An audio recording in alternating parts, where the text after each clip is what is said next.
Hoje é essa nossa segunda aula, né? Então, como eu tinha dito para vocês no encontro anterior, né? Nós sempre vamos ver dois artistas, né? Sempre em duplas, né? Então, nem sempre só ou dois escritores ou dois fotógrafos, como coincidentemente aconteceu na primeira aula, eram dois escritores, mas as fotografias dele, e agora dois fotógrafos, né? Que nós vamos ver hoje, né? Artistas fotógrafos. Mas não necessariamente só assim, né? Na última aula a gente mistura os dois. Então, hoje, a aula se chama Fotografias e Autopsicografias, né? Então, ou seja, ela faz já no seu título, né? Já na sua enunciação, ela já faz referência, né, a a um poema, né, autopsicografias, né, um poema famoso do Fernando Pessoa, que eu já vou mostrar para vocês, né, mas eu quero só falar mais rapidamente do que nós vamos ver hoje, né? Então, hoje são dois artistas fotógrafos, né, a Helena Almeida e o Jorge Mulder, né? Então, dois artistas fotógrafos portugueses, né? E que eles lançam mão do expediente fotográfico para múltiplas encenações do eu, né? Então, nós vamos ver aqui essas encenações do eu, e isso que eu estou chamando, claro, me referindo ao Fernando Pessoa, e nós vamos entrar até nessa questão do Fernando Pessoa, né? Essas autopsicografias, né? Então, nós vamos ver que na Helena Almeida, a fotografia vai ser sempre o produto final de uma... desculpa, não vai ser sempre, vai ser muitas vezes, mas não sempre, o produto final de uma performance, né, em que as movimentações e metamorfoses do corpo dela são centrais, né? A minha ideia vai ser me centrar numa série específica, claro, não todas, né, as obras que ela produziu a respeito dessa série, mas tentar sempre ver uma série um pouco mais detidamente, né? A série é a Pintura Habitada, para a gente ver quais as questões que estão dadas ali, né? E o Mulder, o Jorge Mulder, ele produz séries de fotografias, né, em que ele vai encarnar mais de um personagem, né? Então, deixa aqui já mostrar para vocês que eu fiz aqui uma passagem, né? A Helena Almeida aqui, claro, podia ter já deixado esse slide para vocês verem. Eu gosto sempre de botar as datas de nascimento e morte, né? Quando é o caso, para situar vocês, né? De quando que produziu, né? Essa pessoa. Então, a Helena Almeida, a gente vai ver algumas séries, né? Como essa da Pintura Habitada, né? É uma série que se chama Pintura Habitada, ela, na verdade, vai reunir várias séries de fotografias, como essa, por exemplo, né, que a gente vai ver em seguida, mas aqui é só para dar uma ideia, né, disso que eu estou falando, que a fotografia ela é, de uma certa forma, o resultado de uma performance, mas ela não é o resultado de uma performance como documento, né? Já é uma outra coisa que está dada aí, né? Então, depois, claro, nós vamos analisar mais detidamente, né? E depois, por último, essa série Tela Habitada, e nós vamos ver coisas aí também, logicamente, no caminho, né? Já o Mulder, né, esse fotógrafo, o Jorge Mulder, né, ele trabalha sempre em séries também, isso, aliás, é um ponto em comum entre os dois, né? Eles estão sempre trabalhando com séries, né? E é nessas séries que eles constituem algo que a gente pode pensar a partir de uma narrativa, ou então, a partir de uma narrativa, muitas vezes como negação dessa narrativa, né? O Mulder, por exemplo, já vou até antecipando o que eu falaria depois, né? O Mulder, por exemplo, trabalha muitas séries em que parece haver uma narrativa ali subjacente. Eu vou mostrar mais duas, né, mais profundamente com vocês, né, mais aprofundadamente com vocês. Mas ele mesmo dizia, né, que não tem, que na verdade nega essa narrativa, né, que não necessariamente há uma narrativa ali por trás, né? Esses detalhes a gente vai ver em seguida, mas eu quero entrar, né, eu quero entrar nessa aula por essa noção de autopsicografia, né? Então, aqui a gente está vendo algumas obras do Mulder da série Knox, né? Essa outra do Pequeno Mundo, vocês já estão vendo coisas que eu vou antecipar, que ele gosta de trabalhar com preto e branco, mas não só, né? E essa aqui da série Pinóquio. Então, são só algumas, né, obras que eu estou mostrando a vocês, são séries grandes, algumas com 24, outras com 16, outras com 20, né, com várias fotos, são séries grandes, né, longas. Mas o poema que eu estava me referindo, né, do Fernando Pessoa, é esse que se chama autopsicografia, né? E por que eu decidi? Uma coisa eu acho que talvez fosse importante também eu falar aqui, que me parece que, porque são dois, né, fotógrafos, artistas fotógrafos portugueses, né, que eu acabei escolhendo para essa aula, e aí me parece meio óbvio até com essa tendo como norte, né, o Fernando Pessoa, vocês vão ver que não é por acaso, né? Mas me parece que a cultura portuguesa contemporânea, ela é marcada profundamente, né, pela ideia do fingimento, né? Então, ou seja, que é praticada em diversos poemas e teorizada de uma certa maneira, por Fernando Pessoa, nesse poema que eu vou mostrando para vocês, de uma maneira mais explícita, né? Principalmente nesses primeiros versos do poema, né? E a gente pode agora ler juntos, né? O poema diz autopsicografia, né? Então o poeta é um fingidor, finge tão completamente que chega a fingir que é dor, a dor que devera sente. Né? A gente vai se centrar principalmente nesse primeira estrofe, mas vamos ler o resto. Né? E os que leem o que escreve, na dor lida sentem bem, não as duas que ele teve, mas só a que eles não têm. Né? E assim nas calhas de roda, gira a entreter a razão, esse comboio de corda que se chama coração. Né? Mas eu acho que a gente pode se centrar principalmente, eu acho que nessas estrofes iniciais, né, eu acho que fica muito claro o que está dado no Fernando Pessoa, né, quando ele diz o poeta é um fingidor, né, que são versos conhecidíssimos. Né? O poeta é um fingidor, finge tão completamente que chega a fingir que é dor, a dor que devera sente. Então, o que a gente tem aí? Ele nos faz notar que o eu enunciador, né, o poeta é um fingidor, finge tão completamente, né, que esse poeta, né, esse que ele anuncia como poeta, esse eu, na verdade, que se anuncia numa poesia, né, isso que nós chamamos de um eu lírico, né, mesmo quando coincide com o eu do poeta, né, ele é sempre, e antes de tudo, uma construção textual. Né? Então, ou seja, disso nós podemos depreender que o que está frequentemente em jogo nessa construção do eu, né, quando nós estamos pensando aqui, claro, então, estamos pensando aqui na poesia, mas eu quero que essa construção do eu, que isso que eu estou falando aqui, fique, né, como um baixo contínuo, fique como um norte quando nós analisarmos as séries, tanto da Helena Almeida quanto do George Mulder, né? Então, ou seja, disso nós podemos depreender que o que está frequentemente em jogo na construção do eu, ou pensando mais amplamente na construção de uma persona, é o fingimento. E o que é esse fingimento? A ficção. Né? Então, ou seja, o poeta é um fingidor. Finge tão completamente, ou seja, o poeta é o que finge, ele finge tão completamente que ele chega a fingir que é dor, a dor que ele sente, né? A dor que devera sente. Né? Então, ou seja, mesmo que ele sinta dor e ele fale sobre essa dor que ele está sentindo, há sempre uma distância entre aquilo que ele sente e aquilo que ele quer expressar. Né? Vamos começar de novo. Né? Então, ou seja, há sempre uma distância entre o poeta sente uma dor, ele quer expressar essa dor que ele sente. Né? Então, há uma distância entre a dor que ele sente e o expressar essa dor. E essa distância é isso que eu estou chamando de um fingimento, de uma ficção. Ou seja, por quê? Porque quando isso é transformado em poesia, e nós podemos falar mais amplamente, quando isso é transformado em arte, fotografia, pintura, escultura, o que seja, né? Quando isso é transformado em arte, o que a gente tem aí? A gente tem uma construção ali por trás, uma construção desse eu.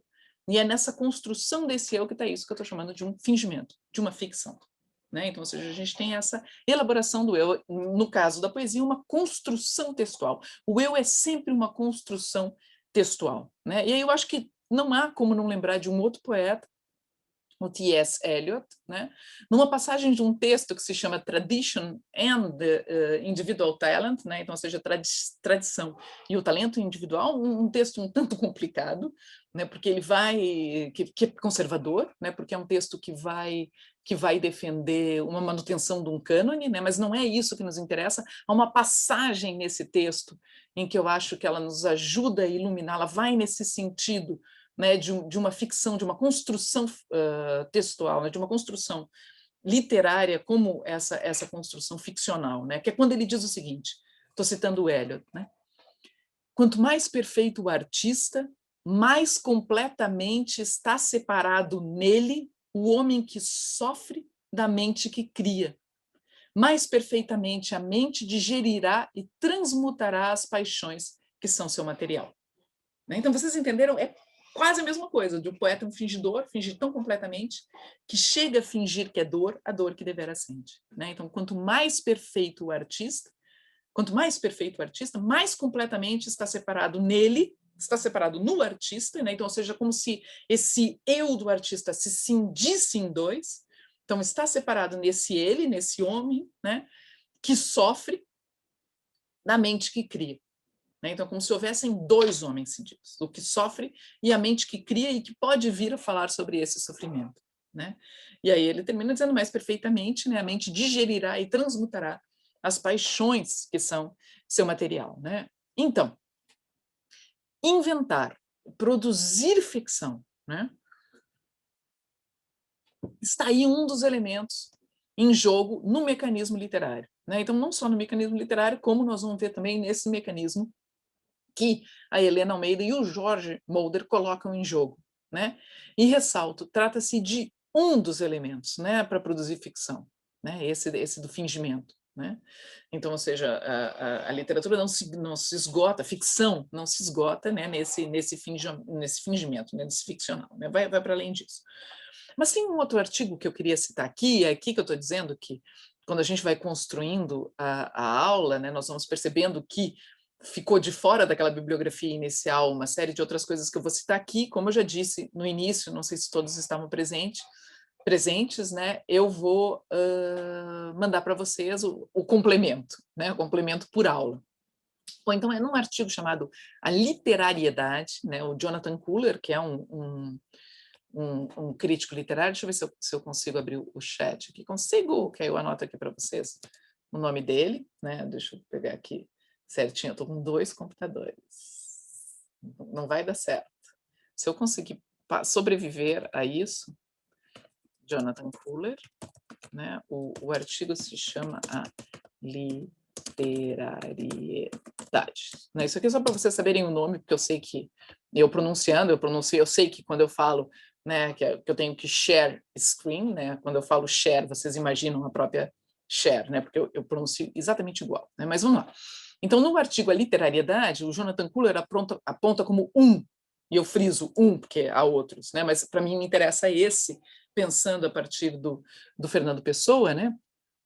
Um dos aspectos que singularizam o texto literário, ou seja, que transformam um texto naquilo que a gente chama de um texto literário, ou seja, que dá ao texto essa sua literariedade, né? Então, ou seja, isso que transformaria um texto num texto literário, é justamente a ficcionalidade, né? É um dos elementos que ele vai chamar a atenção. E ficcionalidade entendido nesse sentido, como essa construção textual. Nós estamos ainda dentro do âmbito da literatura. Né? Então, para ele, a ficcionalidade não se restringe à composição de personagens fictícios, né? Então, ou seja, personagens que não sejam reais. É isso que é importante, ou seja, o que ele está chamando de ficcionalidade não é necessariamente, vou compor lá a Ana Karenina, o Dom Quixote, né, personagens que não existem. Né? Então, ou seja, isso seria, então, os personagens de ficção, os personagens que não existem. Não. Ela estaria, né, então, ou seja, isso que ele chama de ficcionalidade, estaria também, talvez principalmente, fundamentalmente, na linguagem. Né? E aí vocês reparem o que ele diz, num determinado momento do texto, que vai nessa direção do Poeta é um Fingidor, do Fernando Pessoa, que ele diz o seguinte, cito o Jonathan Kuller: o eu de um poema não designa tampouco um indivíduo empírico no momento dado, senão antes um sujeito criado no e pelo poema. Viu? Então, ou seja, o eu de um poema não designa tampouco um indivíduo empírico, tampouco porque ele estava falando outras coisas antes. Né? Então, ou seja, o eu de poema não designa um indivíduo empírico. Né? Então, digamos, eu faço um poema e eu estou dizendo eu. Esse eu não designa necessariamente Verônica, está falando aqui para vocês. Né? Mas, antes, um sujeito criado, uma Verônica que foi criada no e pelo poema. Ou seja, essa construção textual. Né? Então, é nesse sentido, eu estou só reforçando o que o Fernando Pessoa, né, diz, né, naquele poema que eu acho fantástico. Né? Então, um poema que foi publicado pela primeira vez em 1931. Né? Bom, não por acaso, o Fernando Pessoa vai criar uma série de heterônimos, né? E eu imagino que vocês conheçam isso, né? Álvaro de Campos, Ricardo Reis, Alberto Carreiro e Bernardo Soares, né? Que ele chega a dizer que é um semi-heterônimo. né? Então, sobre os quais ele fala em carta. Essa é uma carta que ele escreve ao Adolfo Casais Monteiro em 13 de janeiro de 1935, ou seja, meses antes, né? Quer dizer, no mesmo ano, né? Porque ele morre em 1935, mas em novembro de 1935, né? E ele escreve essa carta para o Adolfo Casais Monteiro. É uma carta que se encontra fácil na internet, num site que é um arquivo do Fernando Pessoa, e tem várias coisas do Fernando Pessoa, vocês encontram inclusive o poema Autopsicografia, né? Mas então, nesta carta, é uma carta genial, né? Vale a pena ler toda. Eu tive que me segurar para não reproduzir toda a parte, né? Que é a parte em que ele promete contar da gênese dos heterônimos, né? E aí é que eu queria me deter um pouco, porque ele vai começar justamente falando, né? Depois ele vai explicar de onde veio cada um, mas tem uma parte inicial que me interessa e eu trouxe aqui para vocês até para a gente acompanhar juntos, né? Que é uma parte que ele diz: comecemos pela... Peraí, que eu acho que eu passei demais. Já dei spoiler do que vem depois, né? Então ele diz, né? Comecemos pela parte psiquiátrica, né? E ele diz: começo pela parte psiquiátrica. A origem dos meus heterônimos é o fundo traço de histeria que existe em mim. Não sei se sou simplesmente histérico, se sou mais propriamente um histeroneurastênico. Tendo para essa segunda hipótese, porque há em mim fenômenos de abulia que a histeria propriamente dita não enquadra no registro dos seus sintomas. Seja como for, a origem mental dos meus heterônimos está na minha tendência orgânica e constante para a despersonalização e para a simulação. Estes fenômenos, felizmente para mim e para os outros, mentalizaram-se em mim. Quero dizer, não se manifestam na minha vida prática, exterior e de contato com os outros. Fazem explosão para dentro e vivo os eu a sós comigo, né? Se eu fosse mulher, na mulher os fenômenos histéricos rompem em ataques e coisas parecidas, cada poema de Álvaro de Campos, mais histericamente histérico em mim, seria um alarme para a vizinhança, né? Mas sou homem. E nos homens a histeria assume principalmente aspectos mentais, né? Assim tudo acaba em silêncio e poesia, né? E ele mesmo que acaba em reticências, né? Não indica um corte, né, no texto. Mas eu queria, antes de né, comentar, porque tem coisas ali que me interessam, vocês já viram o spoiler que eu dei adiante, né? Mas eu quero só mencionar aquele, porque essa é uma parte que me interessa, porque ali ele vai deixar claro como que é um fenômeno externo, esse que ele chama de histeria, né, em que provoca essa dissociação do eu, né? Então, já vou voltar lá. Mas ele segue falando, só para vocês terem uma ideia do que está nessa carta, e eu imagino que os mais rápidos aí na turma já deva ter encontrado na internet essa carta, né? Então, ele segue falando que desde criança, e se alguém encontrar, bote o link, né, por favor, para todo mundo, mas vamos lá. E segue falando que desde criança ele tinha, cito o Fernando Pessoa, a tendência para criar em meu entorno, né, um mundo fictício, de me cercar de amigos e conhecidos que nunca existiram, né? E eu adoro o parênteses que ele abre, né? Não sei, que ele diz, né, não sei bem entendido se realmente não existiram, ou se sou eu que não existo. Nestas coisas, como em todas, não devemos ser dogmáticos, né? Adoro esse parênteses dizendo assim, não sei se eles não existiram, né? Ou se eu é que não existo, né? Mas nessas coisas não devemos ser dogmáticos, diz ele, né?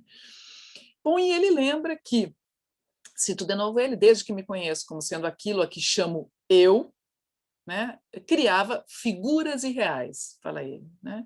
Que eram para ele vivíssimas, né? Em que ele diz que eram para ele vivíssimas, né?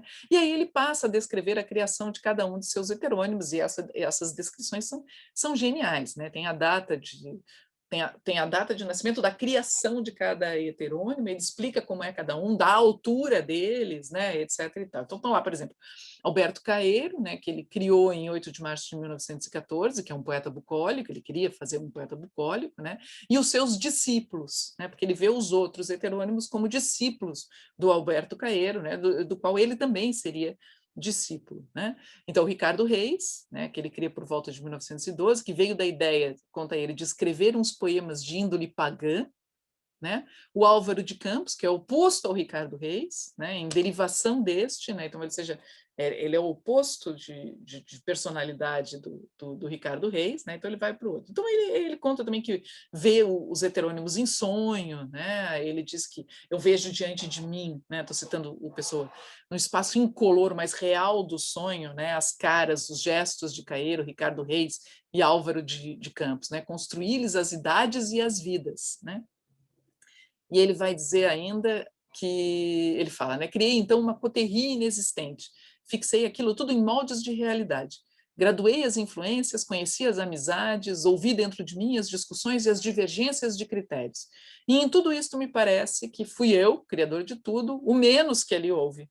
Né? Então, ou seja, como se aquele ele, Fernando Pessoa, fosse o que de menos havia ali. Né? E ele diz ainda, parece que tudo se passou independentemente de mim. E parece que assim ainda se passa. Se algum dia eu puder publicar a discussão estética entre Ricardo Reis e Álvaro de Campos, verá como eles são diferentes e como eu não sou nada na matéria. Né? Então, eu acho muito interessante essa maneira, né, como ele vai desdobrar esses heterônimos. É nessa carta mesmo que ele fala que o Bernardo Soares seria um semi-heterônimo. Né?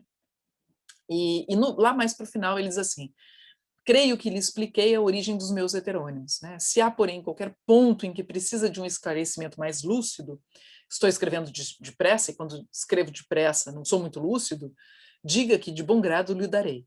E é verdade, um complemento verdadeiro e histérico, né? Então, ou seja, de novo ele volta a essa questão da histeria, né? Então, de novo ele traz à tona a histeria, né? Então, ou seja, e é verdade, um complemento verdadeiro, e histérico, ao escrever certos passos das notas para a recordação do meu mestre Caeiro, do Álvaro de Campos, tenho chorado lágrimas verdadeiras. Né? É para que saiba com quem está lidando, né, meu caro Casais Monteiro. E tem um final da carta que é genial, eu não resisto a ler para vocês, e que ele diz assim, nesta altura estará o Casais Monteiro pensando que má sorte o fez cair por leitura em meio de um manicômio. Né? Então ele mesmo faz essa brincadeira de que ele estaria, né, ali no meio do manicômio. Né? Mas eu quero voltar para a histeria. Né? Por quê? Lembra que eu falei que eu disse, e agora acho que as aulas vão ser, de uma certa forma, independentes, né? Mas vão ser independentes, que elas têm realmente cada uma a sua lógica, né? Mas eu menti, porque né? O professor é um fingidor também, né? Porque há sempre uma relação entre uma e outra, né? E eu não consegui não deixar de mencionar também aqui com vocês um detalhe interessante, que é justamente essas páginas que eu mostro aqui para vocês dos nossos amiguinhos surrealistas, né? André Breton e Louis Aragon, né? Em que publicam na La Révolution Surréaliste. Lembra que eu mostrei um dos números na aula passada, em que aparece a foto do Man Ray com aquelas coisas, aquelas roupas no varal, né? Roupas e lençóis num varal. Né?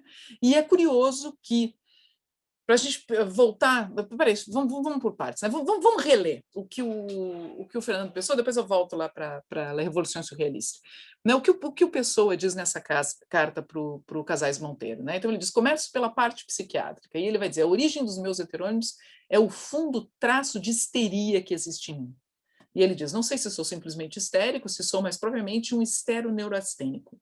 Tendo para essa segunda hipótese. Por quê? Porque há em mim fenômenos de abulia que a histeria propriamente dita não enquadra no registro dos seus sintomas. Seja como for, aqui vem o ponto que interessa, seja como for, a origem mental dos meus heterônimos está na minha tendência orgânica e constante, ou seja, ele determina como realmente uma tendência física, psiquiátrica, né? Uma tendência, então, orgânica e constante para despersonalização e para simulação. Né? Então, ou seja, essa ideia de despersonalização e de simulação para o Fernando Pessoa estava associada, de uma certa forma, à histeria. Né? Então, é isso que eu quero que vocês fiquem em mente. Né? Então, aí depois ele continua falando o que nós já lemos, mas eu quero que vocês guardem principalmente isso, que ele associa essa despersonalização, ou seja, essa cisão do eu, né, essa divisão do eu, essa, em outras palavras, encenação do eu, essa simulação do eu, né, ele lega a histeria. Voltemos aos nossos amiguinhos surrealistas, né? A carta do Fernando Pessoa é de 1935. 7 anos antes, em 1928, 7 anos antes, em 1928, Louis Aragon e André Breton haviam publicado na La Revolução Surrealista esse texto que nós estamos vendo aqui, e que o título é O Cinquentenário da Histeria, né? E eles datam 1878, 1928. Né? E é um texto importantíssimo aqui dentro desse pensamento surrealista, né? Porque nós vimos ele na aula passada, né?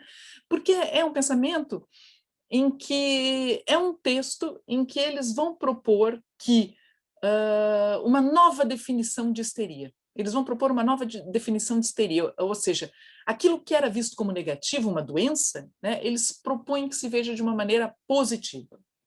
Em outras palavras, e isso eles dizem literalmente, né? Eles propõem que se deixe de ver a histeria como uma patologia e que se passe a ver a histeria como, cito eles, um meio supremo de expressão.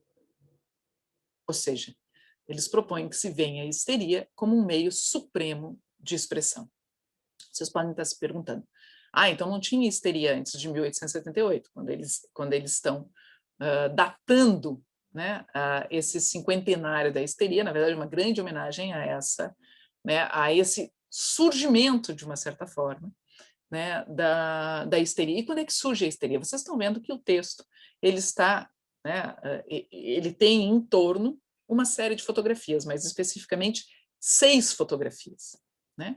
São fotografias, vocês leem ali, né, as atitudes passionais, né, em 1800, eu não consigo ler direito a data, né, as atitudes passionais, né, desse lado de cá, do lado direito, né, as atitudes passionais, também, de novo, né, e vocês veem mulheres, acho que, se não me engano, aqui é a mesma mulher, ou são 2 mulheres diferentes, acho que é a mesma mulher, né, num ataque, né, num ataque histérico, né. De onde é que vem, né, qual é o marco desse início da histeria para os nossos amiguinhos surrealistas? A publicação desse livro, que se dá justamente em 1878. Né? Também é uma publicação que se acha na internet, se vocês entrarem naquele site gallica.fr, né, que faz parte da Biblioteca Nacional Francesa, né, vocês conseguem baixar essas obras, que são obras que já não têm mais direito autoral. Né? Então, o que a gente tem aqui? A iconografia fotográfica da Salpêtrière. Né? Salpêtrière era um hospital em que, em Paris, tinha um contingente de mais ou menos umas 4.000 mulheres, né, internadas lá, sob esse diagnóstico, na verdade, diagnósticos que se dividiam entre histeria e epilepsia. Né? Então, ou seja, essa iconografia fotográfica da Salpêtrière vai ter muitas mulheres em que estariam, né, antes, durante e depois de um ataque histérico ou de um ataque epilético. Né? Então, a gente tem essas fotos que vocês estão vendo aqui na capa, ali está o hospital, né? E vocês estão vendo a serviço de Messier Charcot. Messier Charcot é Jean-Martin Charcot, né? Um neurologista que estudava, né, a histeria na Salpêtrière e com quem o Freud vai estudar. Né? Então, é com quem o Freud, também neurologista, vai estudar. E é justamente estudando essas mulheres diagnosticadas com histeria na Salpêtrière que o Freud vai chegar a teoria pela qual ele ficou famoso, né? A sua teoria psicanalítica. Por quê? Porque ele percebe que as mulheres, durante um ataque, de repente, elas sei lá, contraíam a mão direita. E ele, como neurologista, ele percebia que a contração, em alguns casos, só se dava na mão direita. E se fosse, ou seja, ela contrariava, né, a física, ela contrariava o físico, ela contrariava o organismo. Né? Não por acaso, o Freud vai dizer, num dos textos iniciais sobre a histeria, ele vai dizer que a histeria não respeita a anatomia. Né? Então, ou seja, ela contrariava, né, o que aconteceria. O que aconteceria? Né? Ele, como neurologista, ele sabe que se a mão se contorcesse, se a mão sofresse, né, uma contorção dessa, provavelmente o lado todo direito sofreria isso também. Né? Então, ou seja, o que ele percebe ali? Opa, se não é físico, né, se não é um problema físico, é um problema o quê? Psíquico. né? Então, daí que ele desenvolve a teoria. Mas o que os surrealistas viram, né, nesses corpos? Né? São corpos em que a gente tem uma dissociação, né? E são corpos em que a gente percebe uma liberdade, porque são corpos que não respeitam nem a anatomia, né? E muito menos os comportamentos previstos pela sociedade, né? Coisa que agrada e muito, né, os nossos amigos surrealistas, né? Então, ou seja, são corpos que, de uma certa forma, são corpos livres, né? Jorge de Gilberman, que eu imagino que vocês já devam conhecer, já devem ter ouvido falar, ele publica um dos primeiros trabalhos que ele faz, né? É justamente um que se chama Invenção da Histeria, em que há a tradução para o português, né? E nesse Invenção da Histeria, ele vai justamente mostrar, e a partir dessas fotografias, ele vai estudar essa iconografia fotográfica da Salpêtrière, né? Ele vai estudar essa iconografia e ele vai perceber como há ali uma encenação, né? A dor, claro, ele não vai negar isso, mas há também encenação, né? Então, eu pego aqui até um trechinho do início do livro, né, em que ele diz: está tudo ali, poses, crises, gritos, atitudes passionais, crucificações, êxtases, né? Eu estou botando entre aspas porque é como se referia nas fotografias, né, como legenda. Todas as posturas do delírio. Tudo parece estar presente, pois a situação fotográfica, né, diz o de Gilberman ainda, cristalizava idealmente a ligação entre a fantasia histérica e uma fantasia do saber, né? A fantasia de estar estudando aquilo. E aí ele diz: instaurou-se uma reciprocidade da sedução. Médicos com um insaciável apetite de imagens da histeria, né? E histéricas dando pleno consentimento, exagerando até nas teatralidades do corpo. Assim, a clínica da histeria transformou-se em espetáculo, em invenção da histeria. Né? Identificou-se até subrepticiamente como algo como uma arte, né? Muito próxima do teatro e da pintura.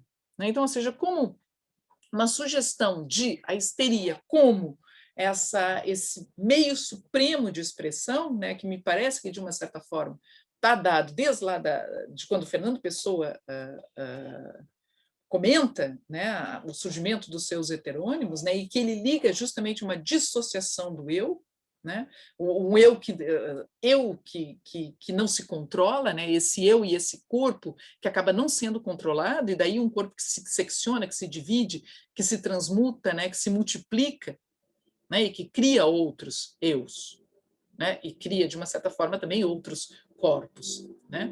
Então, tendo essa sugestão da histeria dentro desse meio supremo de expressão, mas associado a isso também, via de Gilberman, pensando ela, a partir dessas fotografias que vocês estão vendo aí, né, que os surrealistas publicaram na Revolução Surrealista, né, começa uma sugestão que a gente tem aí de uma encenação fotográfica, né? Então, ou seja, relacionada a esse corpo que se secciona, se transforma, se transmuta, né? Aí eu quero justamente voltar aos artistas que nós nos propomos estudar aqui. Né? Então, eu quero primeiro dizer que a Helena Almeida, então, esse é o contexto dentro do qual eu sugiro que nós pensemos os artistas que eu apresento aqui. Né? Então, ou seja, a primeira obra que eu quero mostrar aqui para vocês terem uma ideia, a Helena Almeida, ela começa com a pintura, né? Então ela começa com pintura e depois com desenho também, né?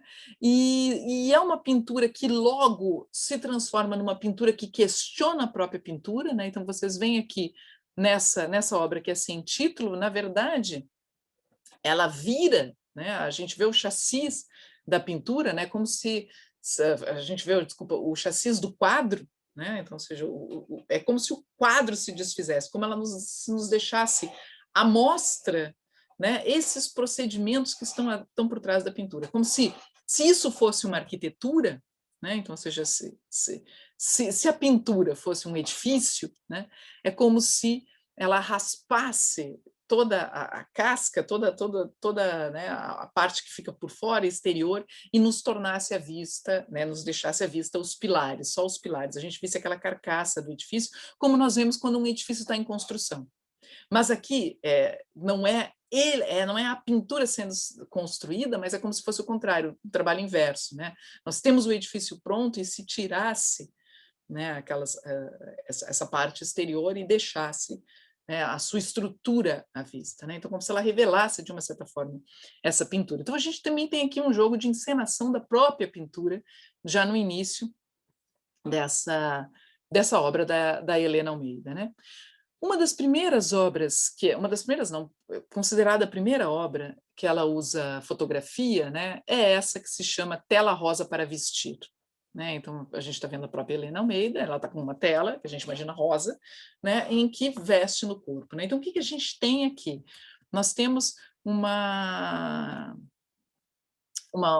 pintura, desculpa, uma obra, um trabalho que é quase um registro desse uso da tela como vestimenta, né? num sentido quase de uso como documento, é quase um documento, né, de uma mini performance, né? Mas não só, né? Porque é aqui que ela começa, né, a introduzir essa fotografia dentro da sua concepção, da sua criação, né, artística.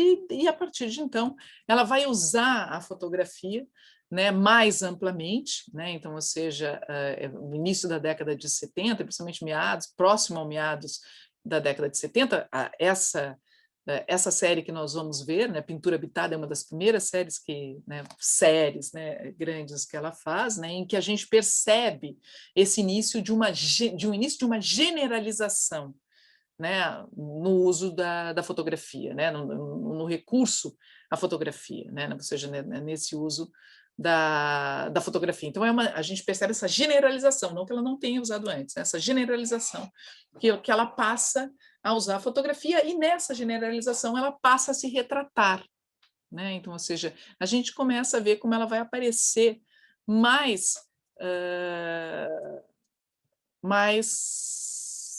vai aparecer como artista, né, ou como pessoa dentro dessas séries que ela faz a partir de então. Mas, como eu disse para vocês, eu queria começar com essa, né, que é chamada Pintura Habitada. Né? E como vocês estão vendo aqui, são seis obras, né? Ela é composta de seis quadros, né, vamos dizer assim, né, seis fotografias, né, e eu quero analisar algumas coisas a partir daí. Como eu disse para vocês, eu quero me deter um pouco mais, né, nessa série e pensar o que está dado aí. A primeira coisa que eu acho que a gente não pode se furtar a pensar é essa questão do habitada, porque é uma pintura habitada. Né? Então, ou seja, acho que a gente não pode fugir disso. E tanto que a outra era a tela, né? Tela rosa para vestir.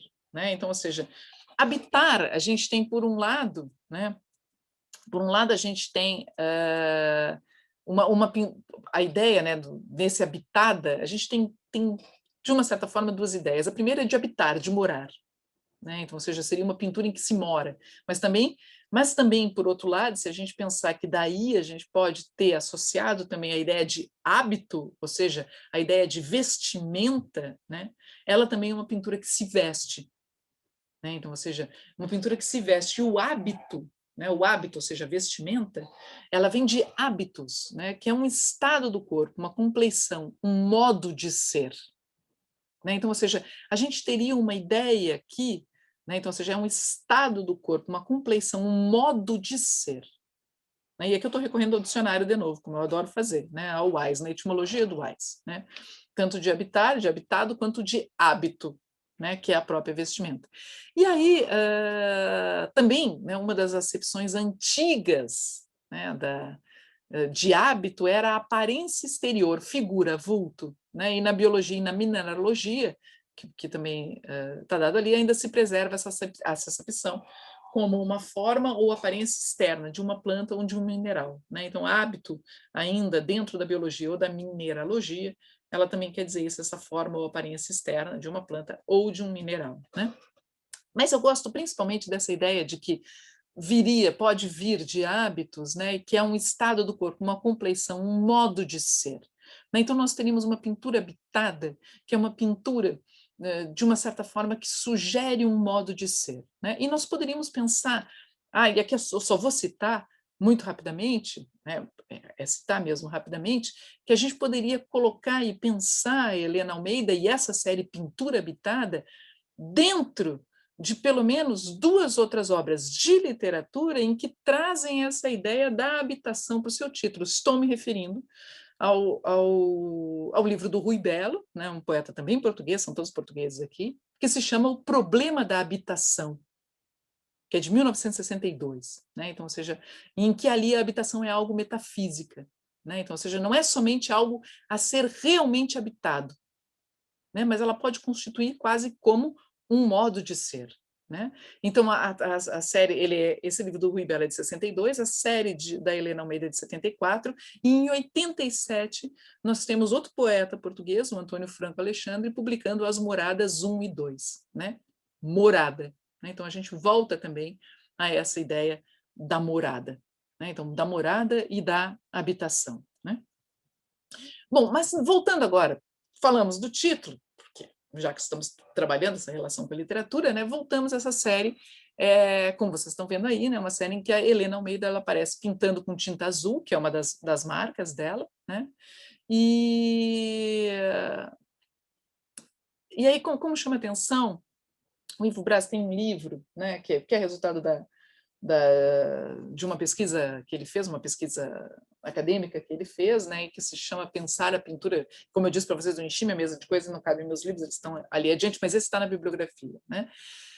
E ele está principalmente pensando a pintura da Helena Almeida, mas num determinado momento ele também está pensando, claro, essa pintura em relação com a fotografia. Mas ele chama a atenção que, né, principalmente nessa primeira série, né, ele chama a atenção que a Helena Almeida apresenta o sujeito que pinta, né? Então, realmente é o que nós estamos vendo aí. O que a gente vê aí? A gente vê a Helena Almeida ensaiando pintar, né? Então, ou seja, e só para deixar claro aqui para vocês, né? Então a gente tem a foto dela fingindo estar pintando, né? E essa pintura, né? Então, ou seja, o acrílica, né? Em azul, ela bota depois na foto. Então, ela faz a foto dela fingindo pintar, né? E eu estou usando de propósito fingir, porque a base para nós é o fingimento, né? Então ela está fazendo essa do fingindo pintar, né? E aí quando ela imprime a foto, ela pinta nessa foto impressa. Normalmente ela trabalha dessa forma, né? Então, ou seja, essa cor ela vem depois. Então, a pintura que ela finge pintar, na verdade, se inscreve na fotografia depois como pintura, não como representação, como a representação da cena dela estar pintando. Espero tenha ficado claro. Então, a gente tem um jogo aqui super interessante. Só para começar, a gente tem esse jogo, né, também bem interessante. E a gente pode observar que ela tá ali pintando, ela pinta o sujeito que pinta, né, finge pintar, e acho que já deve ter chamado a atenção de vocês, e talvez dos comentários que eu estou vendo que estão entrando no chat vá nesse sentido, né, só tem o cavalete. A gente não tem a tela. Né? Então, ela está pintando no ar.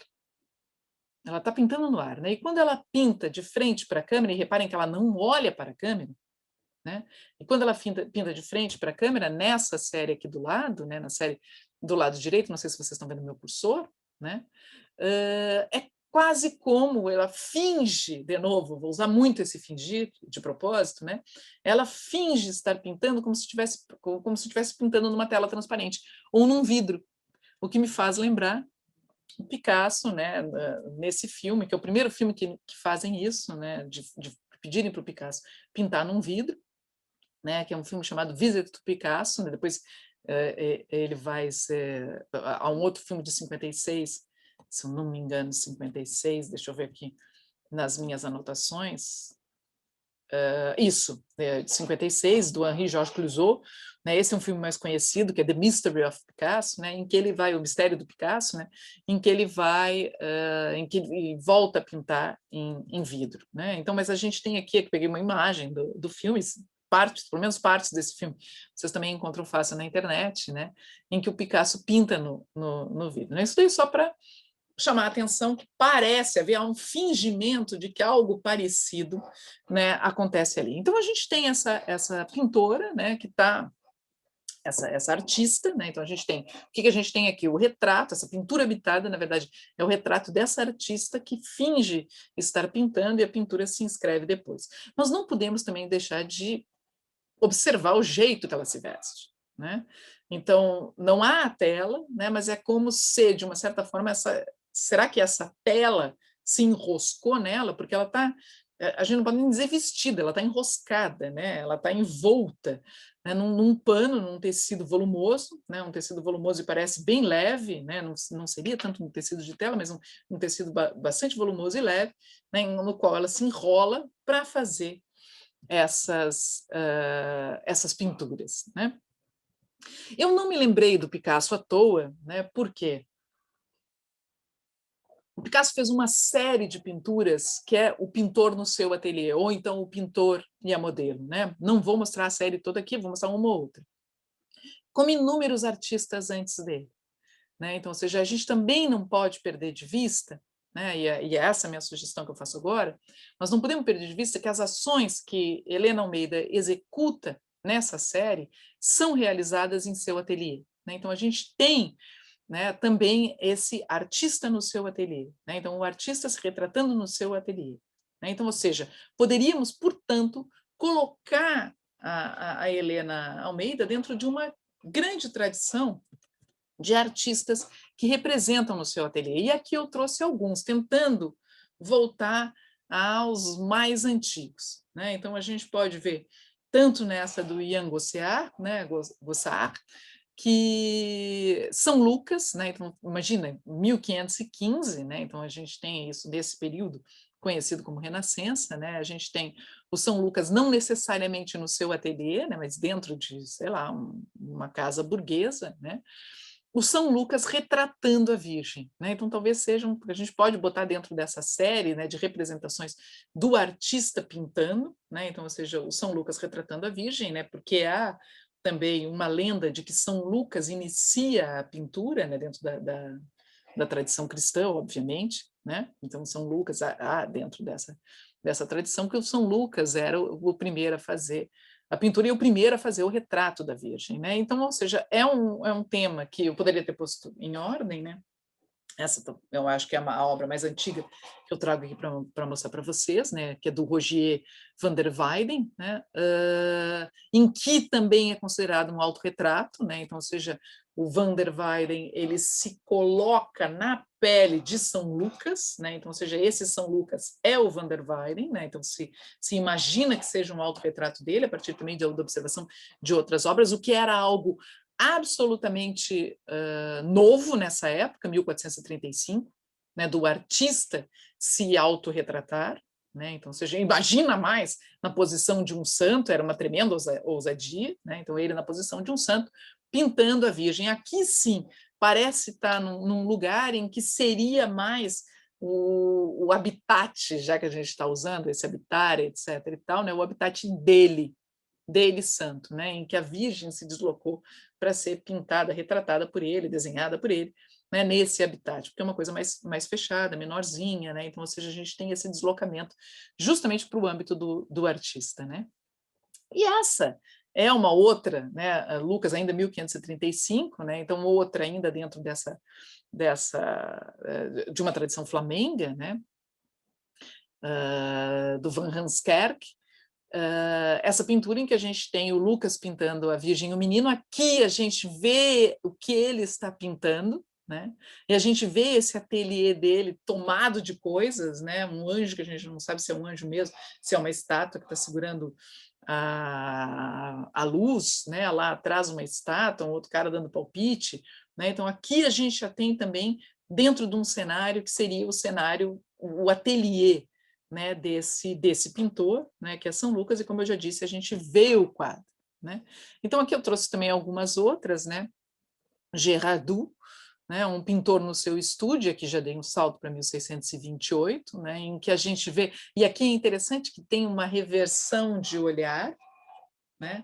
Então já começa a ter um jogo, já começa não, acho que desde o início, na verdade, eu já posso ir chamando a atenção, porque não vai, eu já estou vendo que eu estou né, o meu tempo está se acabando, a gente tem sempre uma encenação, de uma certa forma, principalmente aqui no Rogier van der Weyden, né, em que é ele próprio, Rogier van der Weyden, como São Lucas, né, então ele assumindo um papel, né, pintando a Virgem, né, uma encenação dessa pintura, aqui também essa encenação desse retrato, mas uma encenação que vai se tornando cada vez mais explícita, né, como nós vemos aqui, por exemplo. Né, em que o pintor olha para nós, os espectadores. Né? Então, a cena que ele pinta, em que nós vemos, ela está no mesmo lugar, supostamente, em que nós estamos. Porque esse momento flagrado pelo Gerardo, né, é justamente o momento em que o pintor está pintando, lá feliz da vida, e ele dá uma parada para olhar mais uma vez para o seu modelo para continuar a pintura. Né? Então, nós espectadores, ocupamos o espaço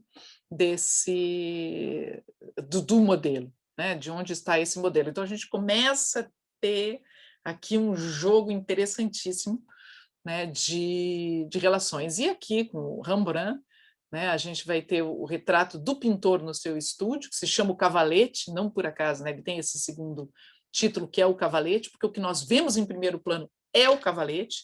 De novo, o pintor está olhando para nós, espectadores, né? Então, ou seja, o que ele pinta somos nós, ou algo que está na mesma posição que nós, né? Então, ou seja, a pintura faz referência a algo de exterior a ela, como de uma certa forma também acontece na série da Helena Almeida, né? Então, por isso que eu estou chamando a atenção, a gente pode botar dentro dessa série, né, de uma certa forma, né? E ele olha para o que ele está pintando, ele olha ao mesmo tempo para o quadro dele que nós não vemos, então nós não vamos saber se ele está nos pintando, ou pintando, sei lá, três caras, que nem o Du, né, como nós vimos anteriormente, né, e essa encenação desse pintor no seu estúdio. Né?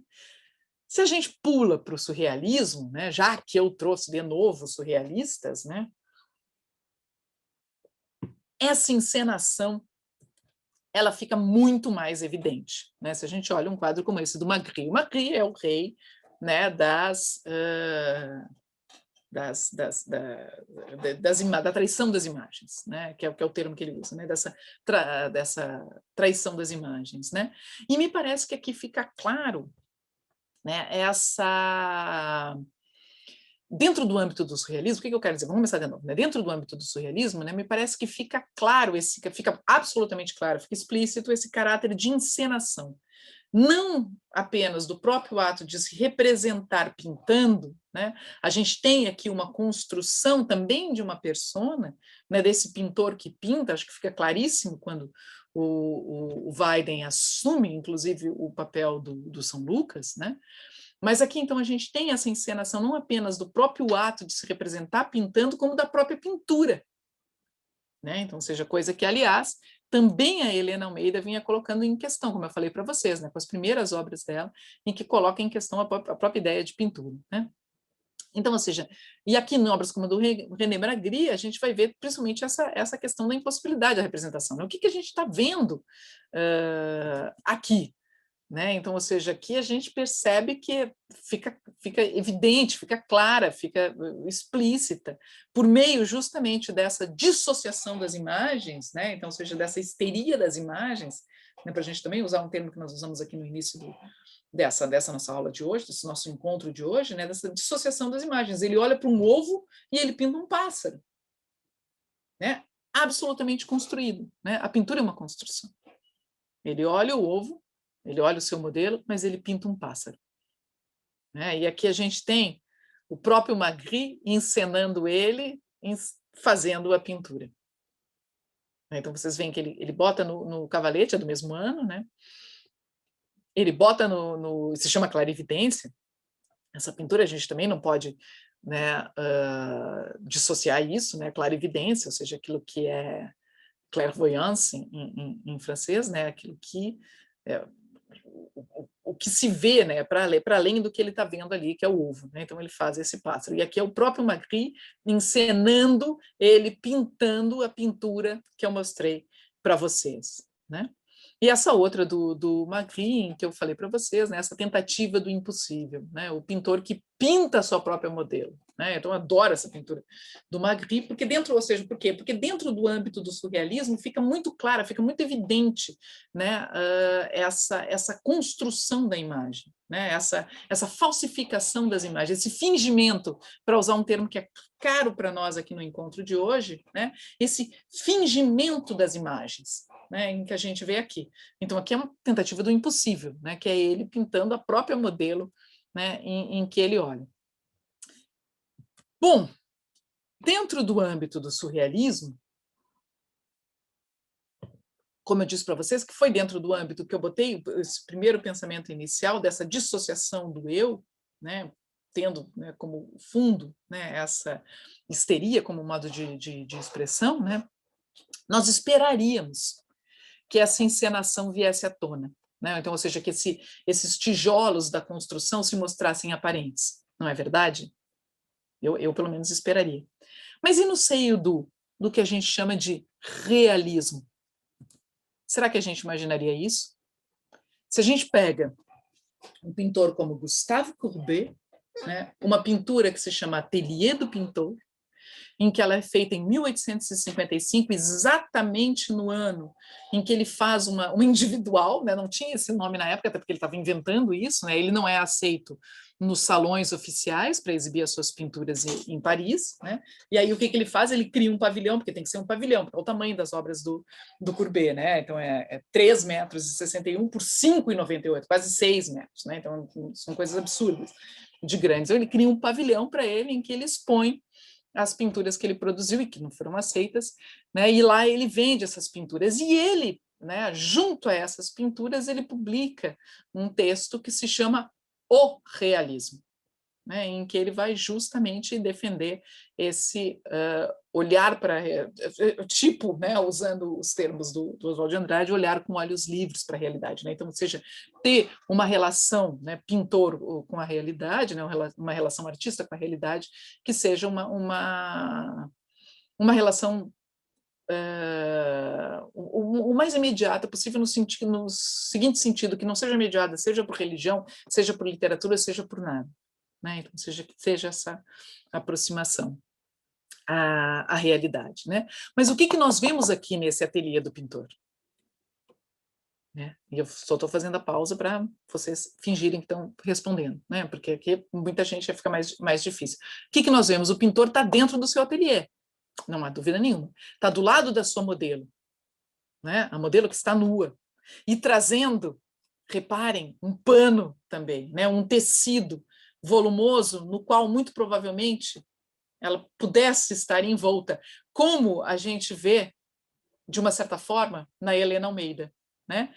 Tendo o Courbet, olhando essa pintura do Courbet, será que a gente não poderia pensar que, curiosamente, essa pintora que se apresenta aqui nessas fotografias da Helena Almeida, essa pintora que é encenada nas fotografias da Helena Almeida, será que ela não poderia também ser vista como uma pintora modelo?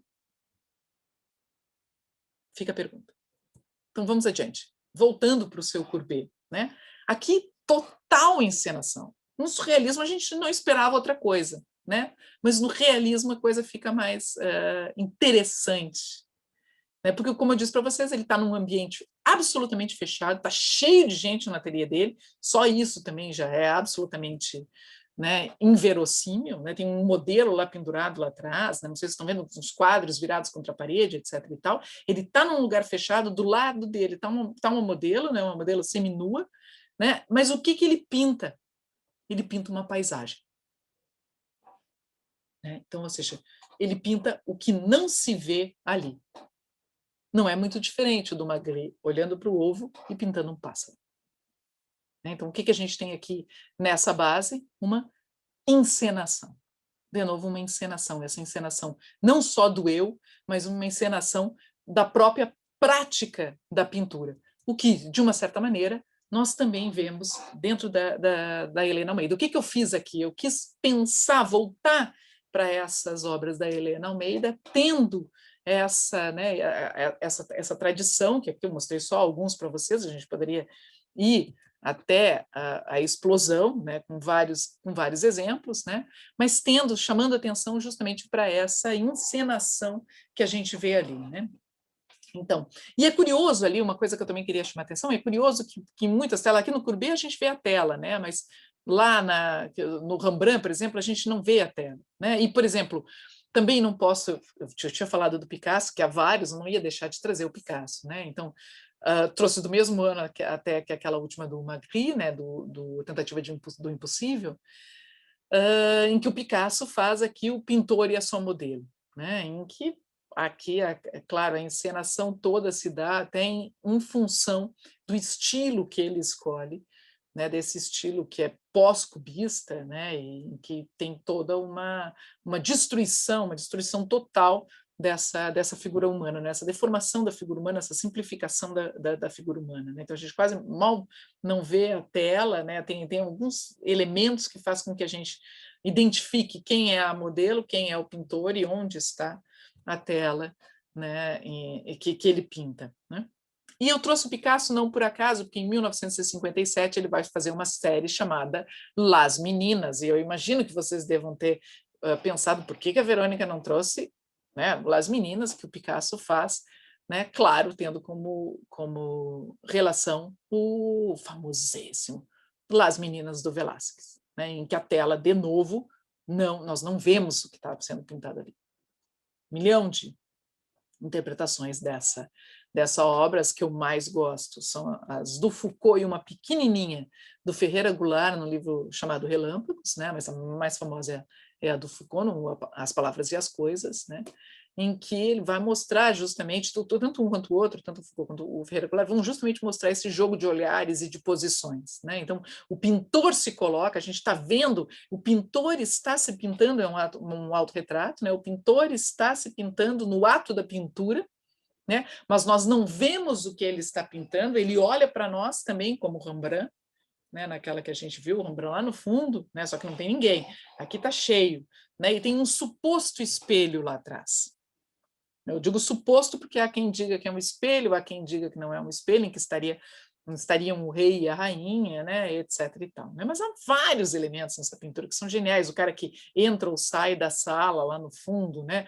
Todos olham para nós, né? E ela no Museu do Prado, ela fica numa altura em que nós somos os modelos, nós somos o ponto de fuga, né, dessa pintura de uma certa forma, né? Então ele tem essa tela, também é o cavalete, né, que nós vemos uma tela em que a gente não sabe o que está sendo pintado ali, né? E eu queria, nesse momento, então, ou seja, a gente também tem de novo uma encenação, não só do pintor se pintando no meio de uma parte da corte, não, claro, e não os reis e as rainhas. Imagina, o pintor nessa época não teria ousadia de se pintar ao lado dos reis, com as crianças ainda vai lá, né? As crianças e o cachorro, as crianças, as amas e o cachorro ainda vai lá, né? Mas a gente tem também essa encenação do pintor e ele pintando e pintando algo que a gente não vê, né? Então a gente tem um mistério também em algumas dessas obras, né? E eu não consigo não me lembrar, há um mistério de uma certa maneira a ser desvendado, né, em várias dessas pinturas, e inclusive a gente poderia voltar a da Helena Almeida, né? Vamos voltar para ela. Eu queria voltar para essa aqui. Aí o Picasso, vocês reparam que o Picasso faz o pintor muito maior que a tela, etc. e tal. Não me esqueci de botar logo depois a Helena Almeida, né? Que aqui a gente também tem um mistério, né? Porque ela tá pintando o quê? Se nem o quadro está ali. Está só o cavalete. Né? Tá só o cavalete. A gente vê só esses gestos, né? A pintura que resta, de uma certa forma, como gestos, né?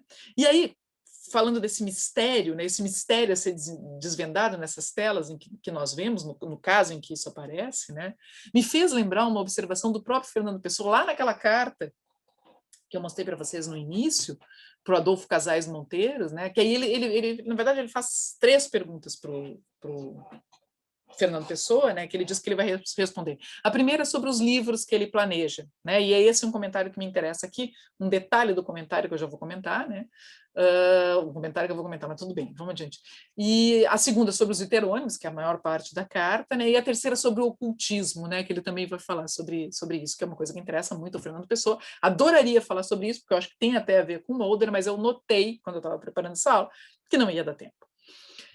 Mas então, falando dos livros que ele planeja, voltando ao Fernando Pessoa, né, ele diz o seguinte: quando às vezes pensava na ordem de uma futura publicação de obras minhas, né, nunca um livro de gênero, de mensagem, que foi o único que ele publicou em vida, né, figurava em número 1. Né, então, hesitava entre, aqui que é o ponto que me interessa, hesitava entre se deveria começar por um livro de versos grande, né, um livro de versos grande, né, então um livro grande de versos, né, então um livro de umas 350 páginas, né, englobando as várias subpersonalidades de Fernando Pessoa, ele mesmo, né, ou se, e esse é o ponto que me interessa, porque eu não consegui não resistir a essa coincidência quando eu comecei a preparar essa aula e vi que tem esse mistério a ser desvendado ali nessas, né, no que está sendo pintado, e que, de uma certa forma, nós vamos ver em seguida no Mulder também, né, uma sugestão de um mistério. Né?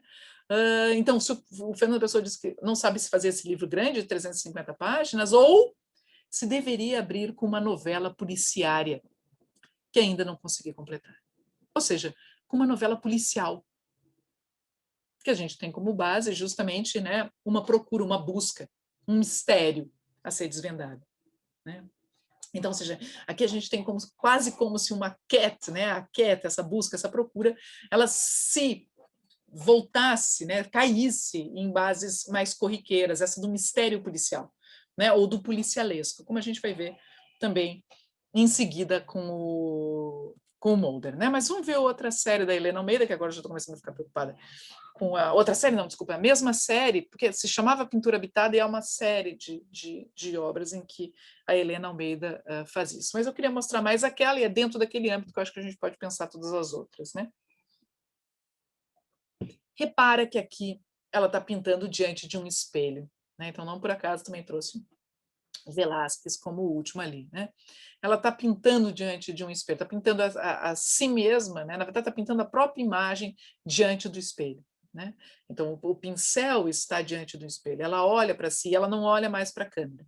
Né? E, na verdade, a única que ela olharia para a câmera, que é essa última dessas três que eu estou mostrando para vocês, ela pinta em cima, então, ou seja, é como se ela cancela esse rosto. Né? Muitas vezes ela não olha diretamente, e depois, em muitas outras séries, esse rosto, aos poucos, vai desaparecendo. Né? Fica só o corpo. Né? Mas eu vou ficar mais nessas aqui. Né? Então, aqui é como se ela cancelasse sempre um desses duplos, né, em que a gente tem aqui. Né? Então, ao se colocar pintando diante do espelho, a gente já começa de princípio, trouxe um espelho, já começou de princípio com essa dissociação do eu. Né? Porque o espelho duplica o eu. Né? O espelho devolve o eu já como imagem. Né? E é isso, talvez, que seja uma coisa interessante a pensar a partir daqui. Né? Uma imagem sobre a qual, né, ela vai também pintar. E aí eu trouxe duas outras, quer ver, ó, reparem que essa eu achei que ficava muito pequenininha, mas eu queria mostrar para vocês ela na sequência, porque é interessante o jogo que ela faz. É como se, repara, aqui não tem mais a cabeça, né? É só o tronco que aparece, e aí ela está com as mãozinhas aqui, né? Então aqui que está o pincel, aqui que ela está pintando, e daqui vai sair a tinta, que, como eu já disse, ela botou depois, né? E aí como se isso fosse tomando todo, né? A tinta de repente vai tomando toda a superfície, né? Que é da fotografia. E aí olha que bonitinho, ela joga bonitinho. Ai, que horror! Né? Ela ia se matar se eu visse falando isso. Né? Então aqui tem a mãozinha, e aí há como que um jogo dessa mão, né? Do gesto, como se o gesto tocasse essa pintura. Há várias séries em que ela vai fazer isso, como se há uma relação entre aquele gesto fotografado, aquele gesto encenado, né, em que encena o quê? Encena uma relação com um pintado. Né, aí essa pintura que se dá depois. Né? Então, vocês reparem que aqui ela vai empurrando, né, a pintura até ela acabar. Aqui eu trouxe ela maiorzinha, que é aí só botando em 2, né? Mas aí a gente perde o jogo de vai aos pouquinhos a pintura, né? Ela toma tudo e depois ela vai diminuindo. Né? Mas aqui é só para a gente ver um pouco melhor. Né? Repara, ela está aqui com o pincel, aí vai no pincel, ela encena, né? Porque, como eu disse, ela pinta depois. Né? Essa encenação da pintura. A mesma coisa a gente tem um jogo aqui. Né? A mesma coisa em que sentido? De que ela pinta, e é curioso que aqui não se duplica no espelho, mas se duplica na sombra, como sombra. Lembra que nós vimos algumas das obras do uma das fotografias do Mário de Andrade, em que a gente percebe a sombra, né, aquele famoso autorretrato que o Mário faz dele mesmo, em que é aquela sombra larga no chão, né, então, ou seja, o que a gente vê é o duplo dele, na verdade a sombra, a gente vê a imagem, né, então a sombra, né, ou seja, aquilo que é o fantasma, aquilo que não tem materialidade, né, então aqui também, né, a gente percebe, né, a pintora mais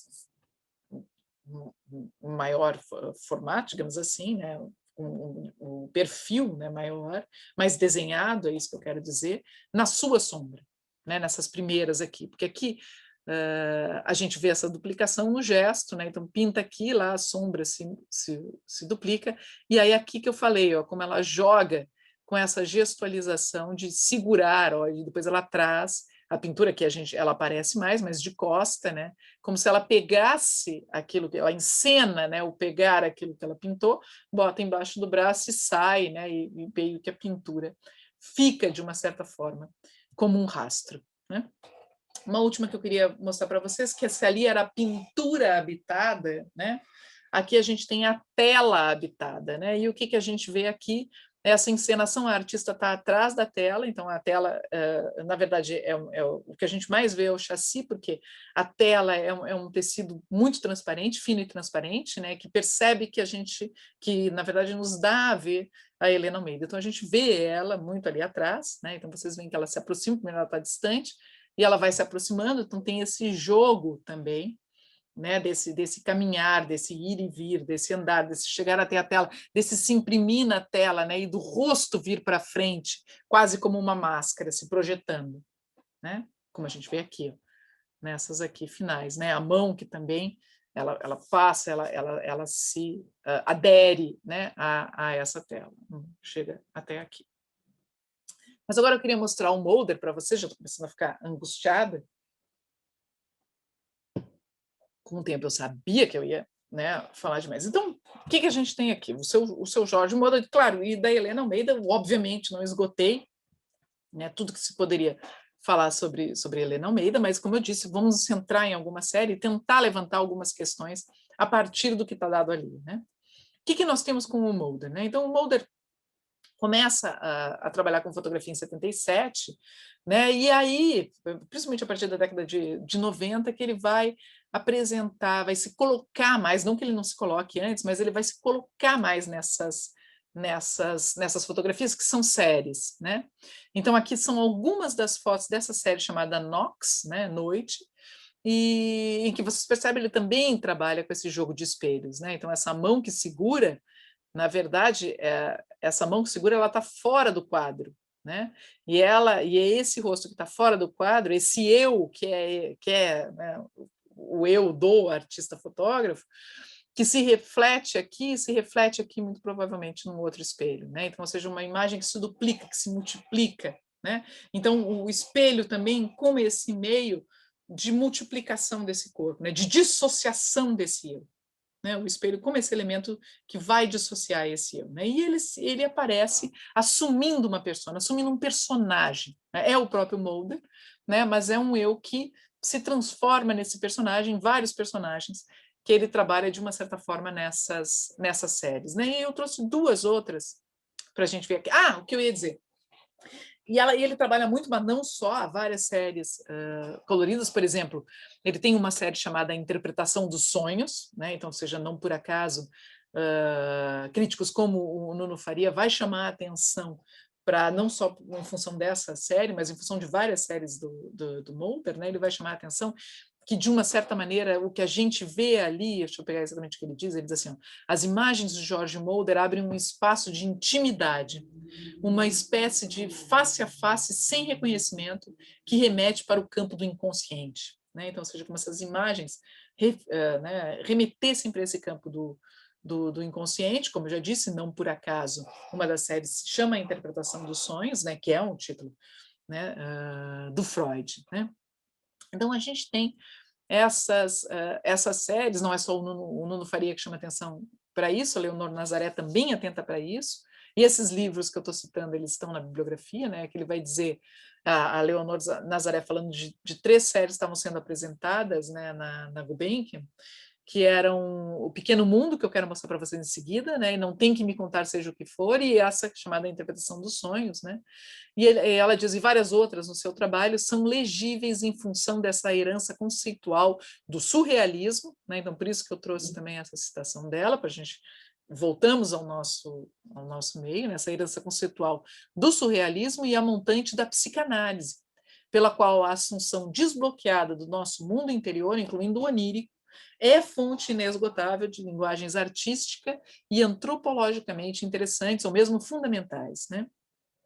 E é interessante como a gente vê aqui nessa série, Nox, ou como a gente percebe aqui nessa série O Pequeno Mundo, né, nessa Nox aqui, em preto e branco, com esse fundo escuro, né, ele está sempre vestido, pelo menos a maioria, né, está sempre vestido assim de terno, com uma camisa branca, gravata escura, né? Então a gente tem esse ar meio estranho, esse ar, como eu disse, esse ar de mistério, esse ar policialesco, né? Essa é O Pequeno Mundo que eu não resisti e acabei trazendo toda a série aqui para vocês, né? Vocês veem que ele está em várias posições, ele encena mesmo essas posições, encena como teatro, né? Tem algo de teatral aqui também, né? Até na própria criação do personagem, né? E a gente percebe como tem com essas sombras, né, vai se criando esse mistério, vai se dando essa ideia de que o que tem ali por trás, o que ele carrega na mão, quem é esse personagem? Ele está numa repartição, uma coisa meio kafkiana, né, ou é alguma outra coisa? Né? Então, também não por acaso, o próprio George Mulder, né, ele vai falar um pouco da figura do detetive, né, que para ele é importante. Ele vai dizer, que eu falei para vocês, né, não tinha como não citar aquela parte do Fernando Pessoa, né, porque ele diz assim, porque tinha uma coisa que me chamava a atenção, né, alguém, o Fernando Pessoa, que vai justamente em seguida falar dessa dissociação do eu, né, por meio daquilo que ele identifica como uma histeria, né, essa dissolução do eu, essa dissociação do eu em vários eus, né, então essa multiplicação dos eus, né? Na verdade uma dissociação mesmo desses eus, né? Me chamou a atenção ele ao mesmo tempo falar disso e é o mesmo sujeito que fala dessa novela policialesca, né? Então, ou seja, como se a gente tivesse um mistério ali também, como se o próprio mistério fosse, de uma certa forma, também dissociativo, né? E aqui me chama a atenção porque imediatamente eu me lembrei do Mulder, em que a gente também tem uma dissociação do eu, né, como vocês veem, quando ele usa ou os espelhos, que ele gosta de fragmentar isso, mas não só nessa criação desses personagens, né? E para ele a figura do detetive é importante. Ele diz, estamos sempre de um dos lados porque não temos escolha, né, do detetive ou do outro, mas gostamos sempre de ser detetives, diz ele, né? É essa inexplicável curiosidade de correr sempre, mesmo quando sabemos que não há propriamente nem vítima, nem criminoso oculto, né? Então, ou seja, é esse gosto pelo correr sempre, né? Pela busca, né? Então, é o gosto pela busca, né? É o gosto justamente por essa busca do que estaria por trás, né? Então, vocês veem aqui, eu trouxe todas do Pequeno Mundo, eu ia trazer só algumas, mas eu não resisti, e depois eu quero me deter, né, no fundo não vai dar para se deter muito como eu gostaria, mas eu quero chamar a atenção para algumas coisas na outra série dele, né? Então vocês reparem, aqui eu coloquei em ordem, né?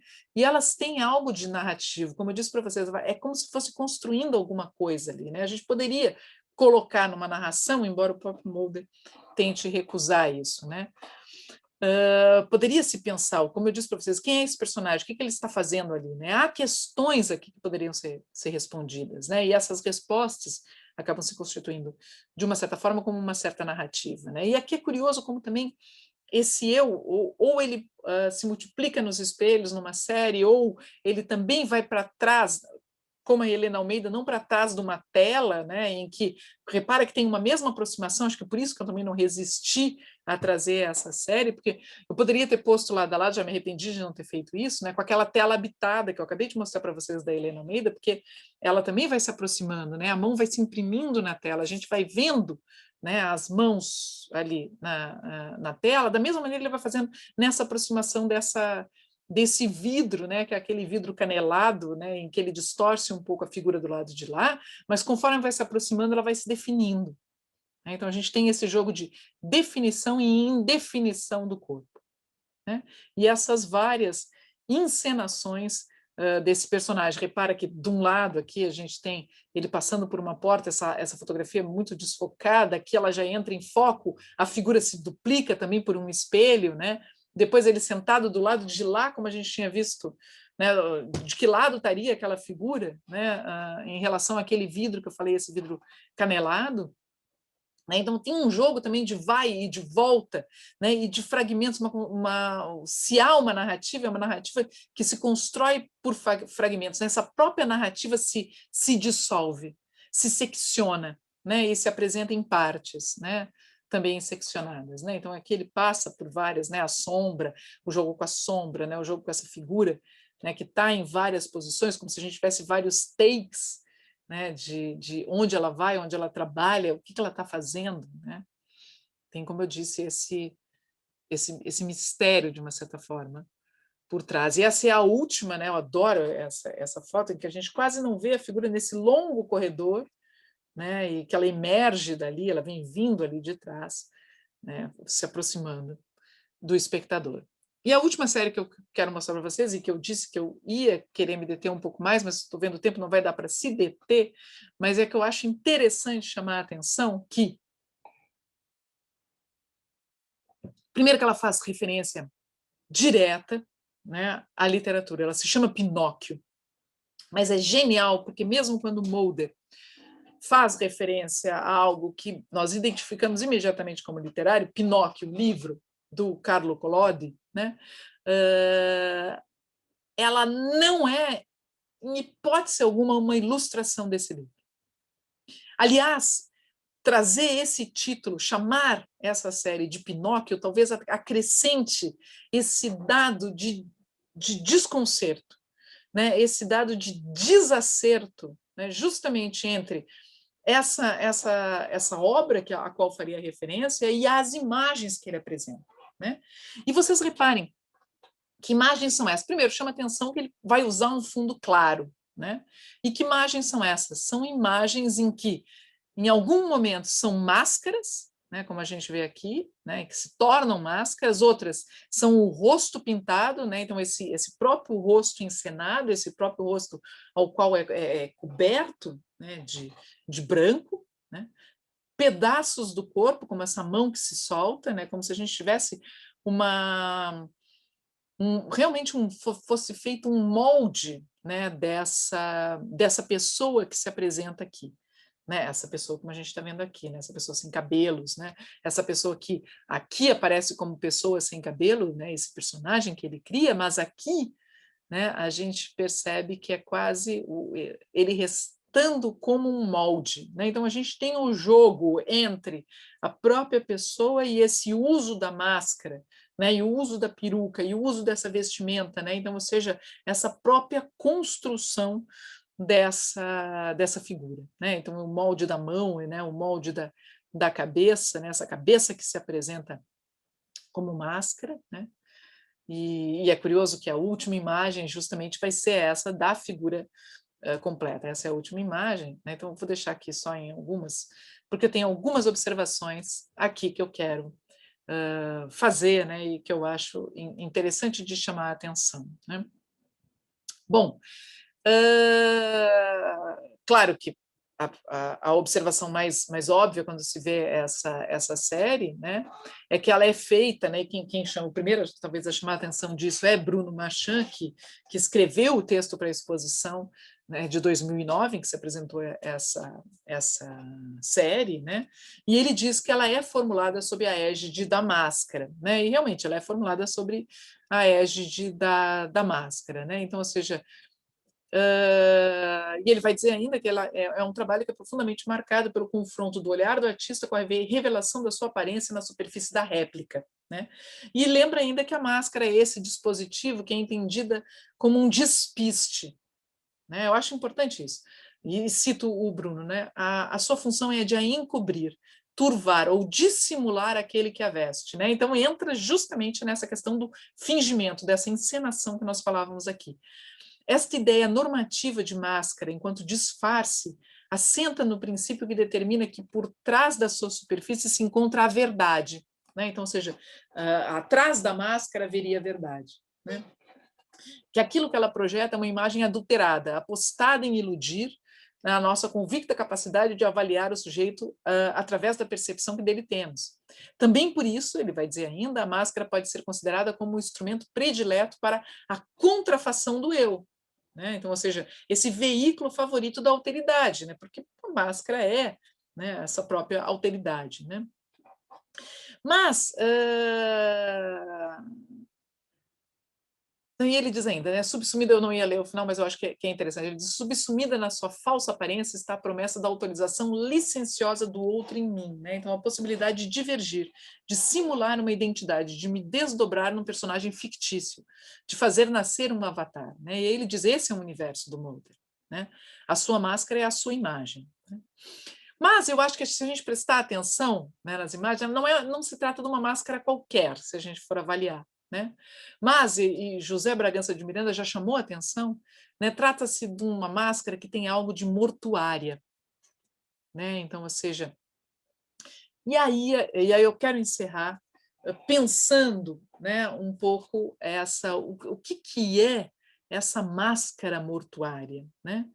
Porque nós não podemos esquecer, né, que a palavra imagem, né, ela vem do latim imago, né, que em sua origem ela designava um tipo antigo de máscara mortuária. Né? Então, ou seja, a própria imagem ela vem da máscara mortuária. Né? Então, a palavra imagem vem de imago, né, que na origem designava a máscara mortuária, um tipo de máscara mortuária. Né? De novo, é o de Dilberman, né, que é um outro livro do Dilberman, O Diante do Tempo, né, em que ele lembra Plínio o Velho, dando testemunho dessa prática, né, então no capítulo 35º da sua História Natural, né, e aí ele cita, eu cito Plínio via de Dilberman, em que o Plínio disse o seguinte, com nossos ancestrais acontecia de outra forma, né, nos átrios era exposto um tipo de efígie destinada a ser contemplada. Não eram estátuas realizadas por artistas estrangeiros, nem bronzes ou mármores. Né? Outros, sim, máscaras moldadas em cera, que eram dispostas cada uma em um nicho. Tinha-se, assim, imagens para fazer o cortejo fúnebre da família. E sempre que alguém morria, toda a multidão de parentes desaparecidos estava presente. E os ramos da árvore genealógica, né, partiam para todos os lados, né, com suas ramificações lineares e até essas imagens pintadas. Né? Então, ou seja, por esse relato do Plínio, né, o Didi Uberman vai perceber que a máscara mortuária, antes de ser uma representação visual, né, e além de se apresentar como uma matriz de semelhança, né, e é que eu estou citando ele, destinada a tornar legítima uma certa posição dos indivíduos na instituição genealógica da gens romana, né, ela se constituía como o quê? Como uma imagem matriz. É uma imagem matriz, uma imagem primeira, uma imagem matriz, resultante do quê? Da impressão do rosto na cera ou no gesso. Né? Então, a máscara mortuária é isso, né? A pessoa morre e aí se faz um gesso, pega o gesso, bota na cabeça da pessoa e se tira esse molde. Né? Então, o que é essa imagem matriz? Né? O que é essa imago? Né? Ela é justamente o resultado dessa impressão do rosto na cera ou no gesso. Né? Então, ou seja, o termo imagem, então, se origina desse contato com o corpo morto. Né? Então, ou seja, com a matéria, com o corpo morto. Então, a gente também tem uma relação entre imagem e morte. Né? Então, na verdade, a gente tem uma relação entre imagem e morte do corpo. Né? Por quê? Porque o corpo acaba se apresentando como que ele resta como que? Como imagem. Né? E aí, Emmanuel Allor, né? Num livro que vai sair, eu não sei se já saiu ou vai sair, que se chama O Corpo da Imagem, a Imagem do Corpo, se eu não me engano, em português. O corpo da imagem, a imagem do corpo, né? E ele vai justamente mostrar essa relação entre corpo e imagem, né? E vai mostrar como essa relação entre é super interessante esse livro, vai mostrar como essa relação entre corpo e imagem ela é atravessada pela morte, né? E ele vai lembrá-la pelas tantas, né? Do Blanchot, né? Quando ele diz que a imagem é o cadáver, mas também o nu. Né? Então a imagem é o cadáver, né? E aí o Allor vai vai esmiuçar, né, vai enfatizar ainda, ele vai dizer assim, que ela não funciona por causa de uma vitalidade oculta interior, mas porque é perturbada por sua estranha imobilidade, pela nudez de sua rigidez. Né? Mas a ideia com a qual eu queria acabar aqui é que, de uma certa maneira, o que nós temos aqui pelo menos, uma sugestão de uma máscara, né? E de uma máscara muito específica, essa máscara mortuária. Né? E na máscara mortuária a gente vê esse princípio da imagem. Né? Então, ou seja, a imagem, essa palavra imagem, ela surge justamente desse contato com a morte, e não a morte qualquer, mas a morte do corpo. Né? O corpo morre e na máscara mortuária ele resta como o quê? Como imagem. Né? Então, daí essas encenações todas, de uma certa forma, do eu. Né? Então, eu encerro aqui, porque eu acho que eu já trouxe coisa demais, falei coisa demais, né? E agora eu abro para as perguntas de vocês. Vou abrir aqui o chat. O Berman, já vi que tem um, e o Berman está aparecendo bastante aqui. Então, vamos ver desde o início. Está passando boa noite. Boa noite, microfone. Deixa eu ver se é tudo para mim. O curso. Eu escrevi. Ah, alguém já botou a carta do Pessoa. Muito obrigada, acho que foi o Luiz. Obrigada, Luiz. A Sofia Lemos não achou a bibliografia do curso. Isso daí a gente resolve. Já responderam para ela. Ai, meu Deus, o que eu fiz? Eu passo aqui. Bibliografia básica está aqui. Ah, vocês já botaram, ótimo. Mas eu vou mandar, claro, porque as outras coisas, vocês botaram mais alguma coisa aqui. O Luiz, não sei o que é, não vou clicar, porque senão vai quase o Rembrandt das meninas, o Rodrigo está comentando, o Gerardo, opa, Velázquez, tá? A Cristina me pergunta, Verônica, pode pensar a encenação como estratégia de metalinguagem nesses casos específicos que eu mostro, principalmente no da Helena Almeida, eu acredito que sim, né? No da Helena Almeida e dentro, claro, daquele quadro em que eu mostrei para vocês, principalmente nela, né? Porque ali a gente tem a encenação da própria pintura, né, da representação da própria pintura. Né? Então, não só nela, mas dentro daquele quadro, aquela série, né, e dentro daquele quadro que eu trouxe para vocês. Eu acho que sim, podemos pensar como estratégia de metalinguagem. Magri, o João Carlos comenta, Magri semiótico, né, olha para o objeto, representa o signo, exatamente, adorei né, esse resumo que o João Carlos fez. Né? Tiago comenta, parece que vai ser para todo mundo. Vários desses trabalhos mostram, por meio da encenação, que a ficção é uma construção de um efeito. Pode ser o efeito do real, né, como no ensaio do Barthes, né, mas não apenas. Aliás, essa questão da relação com a realidade é o que nós vamos ver na aula seguinte. Eu jurava que não tinha nada a ver uma aula com a outra, que elas seriam absolutamente independentes, e agora, construindo as aulas, eu notei que elas têm razão de ser. Né? Então, ou seja, justamente essa relação com o real, da fotografia com o real, né? Porque aqui a gente viu a total encenação e ela tem, de uma certa forma, a relação com o real. Mas a gente vai esmiuçar mais essa relação com o real na próxima aula. Quando... Sobre autoficção, enfim, acho que a ideia aqui da poética do eu, né, tanto é uma encenação de si e essa representação, construção de múltiplos eus, que, ao mesmo tempo que é uma ficção, ao ser recebido e ter esse olhar da recepção de volta para o artista, ele também altera o autor empírico, o artista empírico, porque essa encenação também é uma automodelização, né? Ela também é uma forma de construir esse eu no mundo, né? Então é muito curioso como também, de novo, como a ficção acaba também construindo a realidade, né? Sim. E esse embaçamento entre realidade e ficção fica mais evidente nessa produção e quando volta para esse autor empírico, esse artista empírico. Sim, exatamente, exatamente. Eu acho que dá para ver dentro desse quadro mais geral, né, de uma criação, de uma construção do eu. Né? Eu acho que faz parte disso. E como eu já antecipei, acho que até em função do comentário seu, Tiago, como eu já antecipei, na próxima aula, né, a gente vai ver a fotografia, na verdade é um desdobramento, né? Porque é uma fotografia que é a própria fotografia fingindo, né? Mas não da maneira como nós vimos aqui, em que há uma encenação do sujeito que se fotografa, que se deixa fotografar, né?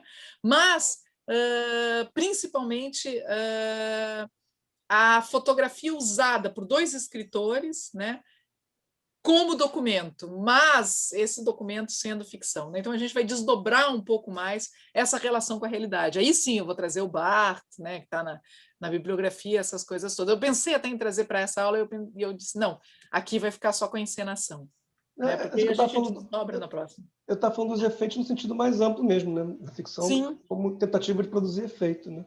Esse vai falar do Bellatin na próxima aula, e é bem curioso como o Bellatin usa o próprio Instagram dele, com as fotos e criando novas ficções ou encenações dele no Instagram. Pô, eu não sabia, vou começar a seguir É agora. maravilhoso, sim. É maravilhoso, é lindo, as fotos são lindas. E... Não, porque ele tem ele troca de prótese, sabe? Ele troca de prótese, ele tem várias... Tem toda uma encenação dele mesmo ali também, né? Tem sim. todo um jogo. Não é uma figura, ele é uma figura. Mais alguma coisa? Tem. Para não perder as referências, lembrei da arte de Urs Lüthy. Eu não sei se é assim que se pronuncia, né? Mas eu vou realmente. Tem um monte que vocês estão sugerindo que eu vou atrás. Mais alguma observação? Se não, encerramos por aqui. Como eu disse, não tem o cálice para sempre ainda, porque nós teremos um encontro na semana que vem, que eu já dei trailer, né, do que nós vamos ver na semana que vem. E aí, se vocês viram a bibliografia, são alguns textos específicos, tanto do Bellatin quanto do Sebald, em que a gente vai se centrar. Verônica, acho que acabou pulando o comentário da Maura porque ele subiu, mas ela fala assim: Oi, Verônica, procurei bastante esse livro do Aloha, mas não encontrei. Ele já foi publicado? Pois então, eu tinha pulado, eu não vi. Eu me perco aqui um pouco no chat. Mauro, é o seguinte, eu sei que esse livro foi traduzido, etc. e tal, porque eu fiz um prefácio para ele, né? Então, eu fiz isso no ano passado, né? Então, era para ele ter sido publicado no ano passado, só que eu não recebi. E eu me esqueci de ver, antes de entrar na aula, se ele já teria sido publicado, né? Mas isso daí eu prometo que eu mando para vocês direitinho, né, nesse a mais da bibliografia que eu vou passar para vocês, das coisas que eu citei e que não estavam não estavam lá na bibliografia básica. Aí eu já vejo isso, né? Mais alguma questão aí? Peraí, tem uma grande aqui. Sei que termina com máxima subjetivação.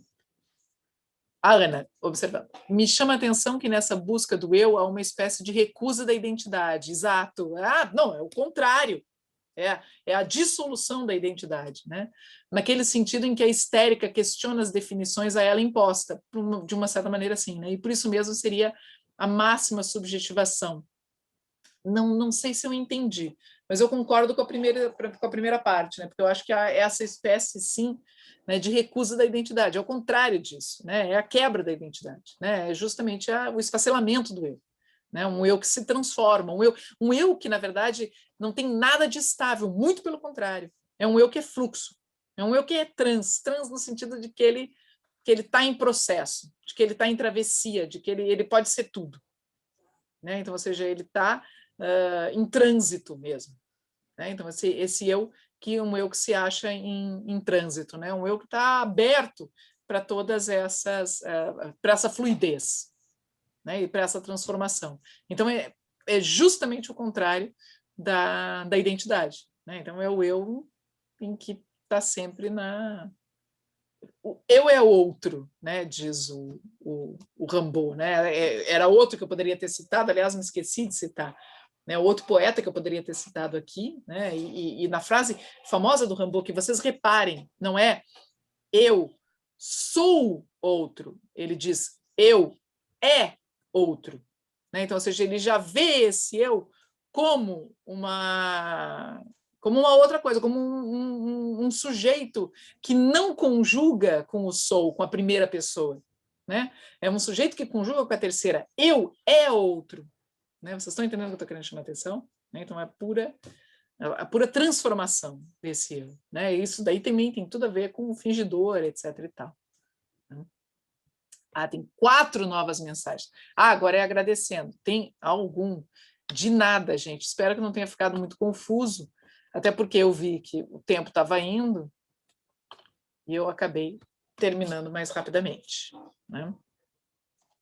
Mas eu acho que era isso, né? Fico feliz que a Ana tenha gostado, que ela agradeceu aqui. Não, as Anas gostaram, né? Então, até a próxima, né? Não sei se vocês... Bom, se vocês tiverem qualquer questão, como eu disse, vocês podem me trazer para a próxima, não tem problema nenhum, né? Então, também desejo boa semana a todos vocês.